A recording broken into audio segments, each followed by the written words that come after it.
लेकिन काफी चर्चा है, मोदी जी ने इंडिया मुजाहिद से तुलना कर दी है। देखिए, तुलना वो किस बात पे कर रहा है। जो एनडीए उनके साथ है उसमें आपने देखा होगा 11 ऐसी पार्टीज हैं जो मान्यता में भी नहीं है।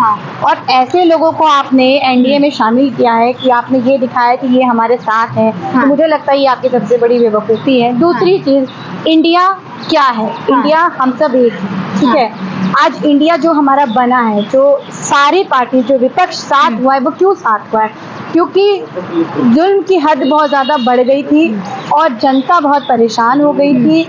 और सबसे बड़ी बात कि जब सच के लिए बोलने ना दिया जाए, सच के लिए कुछ करने ना दिया जाए, तो उस वक्त पे जितने लोग राहुल जी के साथ आके खड़े हुए हैं, वो सिर्फ इसलिए खड़े हुए हैं क्योंकि उनको अपने इंडिया से बहुत प्यार है, अपने इंडिया के लोगों से बहुत प्यार है।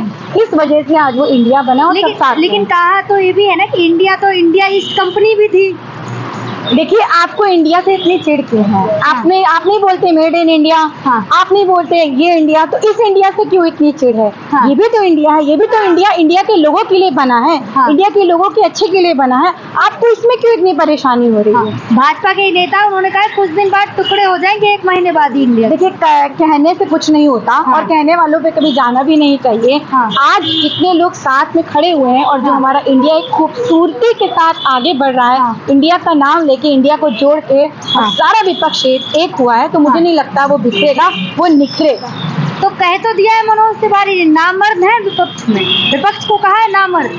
देखिए, मैंने वही बोला ना, कहने वालों का सिर्फ मुंह चलता है और कहने से कुछ नहीं होता। मनोज तिवारी नेता है, जनता के चुने हुए प्रतिनिधि है। कहने, देखिए, अगर वो नेता है तो उनको अपनी गरिमा भी रखनी चाहिए। नेता को ऐसे इस तरीके के अल्फाज बोलना शोभा नहीं देते हैं कि वो एक नेता होके ऐसे अल्फाज किसी दूसरी पार्टी के लिए बोले। और ये हमारा संविधान भी नहीं हमें सिखाता है कि हम दूसरी पार्टी के लिए ऐसे अल्फाजों को यूज करें। अगर वो नेता है तो अपनी गरिमा भी समझे। और दूसरी बात, जनता ने अगर उनको चुना है तो उनको ये भी समझना चाहिए जनता ने उनको चुना है, तो इस तरीके के अल्फाज ना बोल के वो अपनी बात किसी और तरीके से। आज सबसे बड़ी बात है कि इंडिया एक है, हमारे लिए यही बहुत बात है। लेकिन क्या लग रहा है, योगी जी का ये कहना है कि नाम बदलने से कुछ नहीं होता? देखिए, नाम बदलने से या नाम रखने से कुछ होगा या नहीं होगा, ये तो हमें वक्त बताएगा, आपको वक्त बताएगा। आपको अभी से इतनी इनसिक्योरिटीज क्यों है इस नाम से? भाई, इंडिया के लिए तो गर्व होना चाहिए कि इंडिया एक हो रहा है, इंडिया को रिप्रेजेंट कर रहा है, इंडिया आगे बढ़ रहा है, तो ये तो आपको खुशी होनी चाहिए। भ्रष्टाचारी है ना उसमें। देखिए, भ्रष्टाचार कहाँ पर है, क्यों है और कैसा है, इसीलिए तो इंडिया सामने बन के आ रहा है पार्टी को ट्रोल करने के लिए। क्योंकि आज आप देख रहे हैं कि ऐसे किसी भी मुद्दों पे वो नहीं सामने आती जिन मुद्दों पे उनको बोलना चाहिए। लेकिन जहाँ एक राहुल गांधी होते हैं, कांग्रेस पार्टी होती है या कांग्रेस के कोई नेता होते हैं, तो वो बहुत जल्दी बोलती है और खड़ी हो जाती है। तो उनकी बातों का तो मुझे जवाब नहीं देना चाहिए, लेकिन वक्त जरूर देगा। 2024 में वो भी देखेंगे, हम भी देखेंगे। लेकिन क्या लग रहा है, इंडिया और एनडीए में बहुत कंपटीशन चल रहा है आजकल।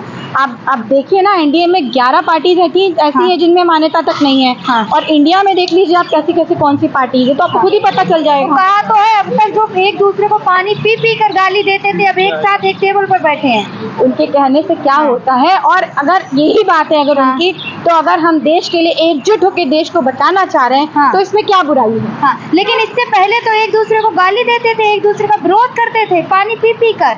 आज हम सब साथ हैं अपने देश के लिए। वो बहुत बड़ी बात है कि हम अपने देश के लिए अपनी आपसी चीजें खत्म करके अपने देश को जोड़ने के लिए एक हैं। तो आपको पॉजिटिव दिखना चाहिए, ना कि आपको उसमें नेगेटिव निकालना चाहिए। लेकिन क्या लग रहा है, जिस तरीके से जो गठबंधन चल रहा है, इसको लेकर क्या, इसको लेकर साफ है कि सब एक हुए हैं अपने देश को बचाने के लिए। जो हमारा देश इस हाल में है, उस हाल से उसको निकालने के लिए। इसमें किस तरीके से राहुल गांधी की काफी चर्चाएं हो रही, भाई आपने भी, अब सुप्रीम कोर्ट में है, अगर सुप्रीम कोर्ट से देखिए 10 तारीख को सुनवाई है, अगर राहत नहीं मिली तो जेल हो जाएगी राहुल गांधी को। देखिए, सुप्रीम कोर्ट पर हमें पूरा यकीन है। अपने जो हमारे देश का कानून है उस पर हमें भी यकीन है, राहुल जी को भी यकीन है, और आई एम श्योर सबको यकीन है। तो मुझे लगता है वो राहत ही मिलेगी, क्योंकि वो कोई ऐसा केस अगर नहीं मिली तो सजा हो जाएगी और 8 साल तक चुनाव नहीं लड़ पाएंगे। देखिए, जो चीज हमें यकीन है कि होनी ही नहीं है, उस पर चर्चा ही क्यों करें? हमें यकीन है कि वो बेगुनाह है। देखिए, गुजरात से राहत नहीं मिली, 2 बार गुजरात से राहत नहीं मिली। देखिए, गुजरात से राहत नहीं मिली वो अलग बात है, लेकिन सुप्रीम कोर्ट से मिलेगी वो सबसे बड़ी बात है। मतलब सुप्रीम कोर्ट से अगर राहत ना मिली तो मैं वही तो कह रही हूँ, मैं नेगेटिव क्यों सोचूं? मैं तो अच्छा ही सोचूंगी कि पॉजिटिव मिले। हाँ। हम क्यों आपसे बोले कि नहीं मिलेगी, हम बोल रहे हैं मिलेगी। हाँ। क्योंकि राहुल जी ने ऐसा कुछ किया ही नहीं है जो उनको जेल जाना पड़े। हाँ, लेकिन भाई अगर मणिपुर की मैं बात करूं, राहुल गांधी जब पहले गए थे तब आंसू पोंछे थे वहां जाके, बेटियों के आंसू पोंछे थे, लेकिन उसके बाद जो वीडियो वायरल हुआ है तो उसको लेकर काफी चर्चाएं हैं। देखिए, वो जिस तरीके का वीडियो आया है, हाँ। एक महिला होके आप और मैं, हम दोनों का कलेजा बिल्कुल निकल गया होगा। हाँ। ठीक है, जिस तरीके से मणिपुर में हो रहा है महिलाओं के साथ, बच्चों के, लड़कियों के साथ, वो क्यों हो रहा है, किस लिए हो रहा है, उस पर भी ध्यान देना चाहिए और उस पर पूरी रोक लगानी चाहिए। राहुल जी वहां गए, उन्होंने आंसू पोंछा क्योंकि वो जनता का लीडर है, उनको जनता का दर्द है। वो भारत जोड़ो में चल के जनता से मिले, सबका दर्द सोचा, समझा, पूछा। उसके बाद उन्होंने, उनसे जितना कुछ हो पाया उन्होंने किया। कर्नाटक में देखिए सरकार आई, सारी चीजें आपके सामने, जो वादे किए थे वो पूरे किए। लेकिन स्मृति ईरानी उस पर भी तंज कसते हुए नजर आई, कह रही है मणिपुर मणिपुर कर रहे हैं, लेकिन छत्तीसगढ़ भूल गए, बंगाल भूल गए आप लोग। ना छत्तीसगढ़ भूले हैं ना बंगाल भूले हैं। भूला कोई कुछ भी नहीं है, लेकिन फिलहाल मणिपुर में जो इतनी आग लगी हुई है, मुझे लगता है उसको शांत करना चाहिए। और आपको, हमें सबको मिलकर करना चाहिए। गड़े मुर्दे उखाड़ने से, पुरानी बातें करने से नई चीजें छुप नहीं जाती।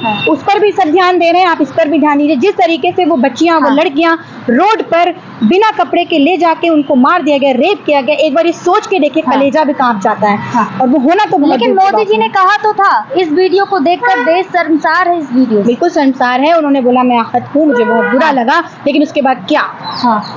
उसके बाद क्या? तो बोले ना मोदी जी, 36 सेकंड के बाद क्या? उसके बाद भी आप जाइए, देखिए वहाँ के हालात क्या हैं। उन हालातों पे आप जाके वहाँ खड़े होकर अपील करिए कि ये सब ना करें। आई एम श्योर वहाँ अगर जाएंगे तो लोग उनकी बात सुनेंगे। मणिपुर के सीएम ने कहा ये तो केवल एक वीडियो है, ऐसी 100 और वीडियो है। जी, तो मणिपुर के सीएम को ये बोलने से पहले एक बार ये सोचना चाहिए था कि अगर एक वीडियो पे लोगों का ये हाल है तो उन वीडियो पे लोगों का क्या हाल होगा। इसलिए उनको रोकना चाहिए और देखना चाहिए कि वो उनके स्टेट पे क्यों हो रहा है। वो सीएम है, सीएम की गद्दी पे बैठे हैं, गरिमा है उस सीट की, उस सीट की इज्जत है, उसके लिए उनको बोलना चाहिए कि ये क्यों हो रहा है, देखना चाहिए। लेकिन दो समुदाय के बीच की बात है ना। देखिए, ये कोई समुदाय नहीं है, ये औरत, देश की महिला, बेटी बचाओ बेटी बढ़ाओ वाली बात है। तो जिस तरीके से आप बेटी बचाएंगे, बढ़ाएंगे, वो दिखना चाहिए, ना कि ये समुदाय आपको दिखाने चाहिए।